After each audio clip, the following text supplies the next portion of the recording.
The Crimean Bridge needs to be destroyed, but all initial assumptions about it being an unreliable structure and easily destroyed have proven unfounded. Military expert and former SBU officer Ivan Stupak explained this in a Glavred chat. He noted that the SBU had attacked it several times, but it stood its ground, did not fall section by section like dominoes, and did not collapse. How many hundreds of millions of dollars? How many tens of thousands of hours of work would it take to damage this bridge? It doesn't play a key role now, because a road and railway have already been built in the occupied territories. Yes, a strike on the bridge would be symbolic and important, but the question is how much and what would we spend and how much of what we would gain in return, the expert says. Stupak also spoke about strikes on targets in Moscow. According to him, we would like to see flights to the Kremlin, but we know how protected Moscow is, and the Kremlin in particular. He emphasized that a map of Moscow's air defenses can be found online.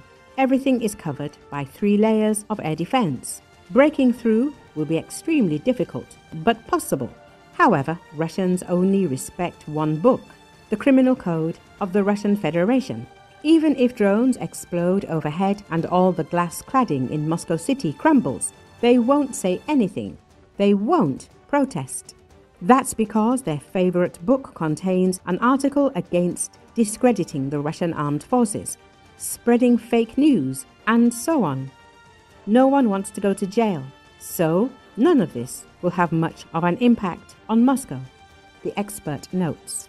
In his opinion, it would be wonderful to cut off power to Moscow, as this would temporarily deprive government authorities of communications and create enormous inconvenience in the city. But this is difficult to achieve.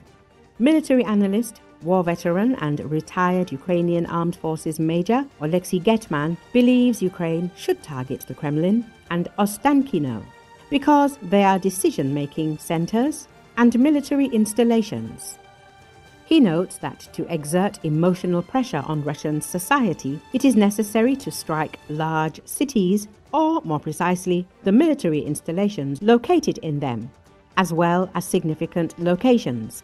I don't think a strike on the Kremlin and its destruction would have had much military significance, but a strike on the Kremlin and Lenin's Mausoleum would certainly have an impact on Russians, as it would have been discussed throughout Russia.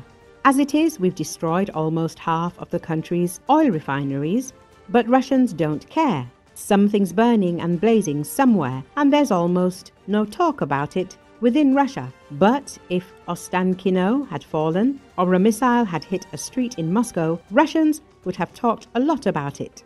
And most importantly, they would have started asking Putin questions. After all, Putin, like any dictator, is afraid to show weakness.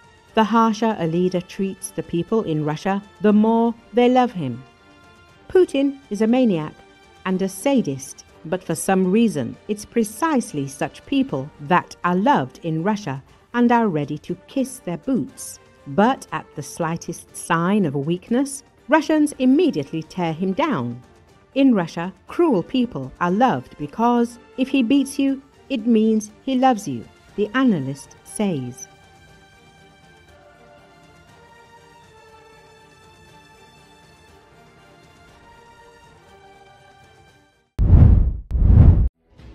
The armed forces of Ukraine destroyed over 1,200 occupiers and 9 Russian artillery systems over the last day of hostilities. In particular, the Russian army lost a significant number of tanks, armored vehicles, artillery systems, aircraft, helicopters, and other equipment as a result of the confrontation with the armed forces of Ukraine. This is stated in a statement by the General Staff of the Armed Forces of Ukraine. It is noted that Ukrainian Air Force, missile forces, and artillery of the Ukrainian Defense Forces struck a command post, 3 areas where personnel were concentrated, and 2 other important Russian targets. 3 combat clashes were recorded in the North Slobozansky and Kursk directions over the past day. Russia carried out 3 airstrikes, dropping 8 aerial bombs, and carried out 212 artillery strikes, including 14 from multiple launch rocket systems. In the South Slobozansky direction, there were 18 combat clashes in the areas of Vovchansk, Sinelnikov, and towards Dvorochansk and Hryhorivka. In the Kupiansk direction, 9 Russian attacks were recorded during the day. Ukrainian defense forces repelled Russian assaults in the direction of Petropavlivka, Pishchain, and Bohuslavka.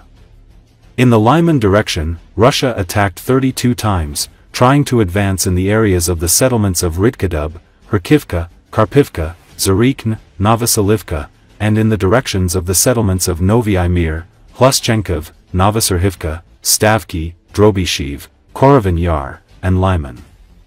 In the Sloviansk direction, Russia attacked the positions of the Ukrainian defense forces 9 times in the areas of Dranivka, Yampil, Serebryanka, and Vyimka. In the Kramatorsk direction, according to updated information, Russia did not conduct any offensive actions. In the Kostantinivka direction, Russia carried out 24 attacks in the areas of the settlements of Oleksandro-Shultine, Pleshchivka, Sherbanivka, Kostiantinivka, Yablanivka, Ruzin Yar, and in the directions of the settlements of Berstok and Sofiivka. In the Pokrovsk direction, Ukrainian defenders stopped 81 Russian attacks in the areas of the settlements of Shakov, Mayak, Novoekonomikn, Nov Shakov, Rodinsk, Chervony Lyman, Myrnohrad, Novohradivka, Zelin, Kotlin, Udakny, Molodetsk, Novomykolivka, Filia, Dakny, and in the direction of Novopavlivka. In the Oleksandrivka direction, the Ukrainian defense forces repelled 15 Russian assaults near the settlements of Andrivka-Klevtsov, Sikniv, Sosnivka, Verbov, Zlahoda, Oleksandrid, Stepov, and Ribn. In the Huliapol direction, the Ukrainian defense forces repelled 6 Russian attacks in the area of the settlement of Zeleny High. Russia carried out airstrikes on Varvarivka and Zeleny High. In the Orikhiv direction, Russians conducted 5 attempts to advance on the positions of Ukrainian troops in the direction of Primorsk and Novodanilivka. In the Pridniprovsky direction, Russian units conducted 2 attempts to approach the positions of Ukrainian units in the direction of the Antonivsky Bridge. In the Volyn and Polysha directions, no signs of the formation of Russian offensive groups were detected.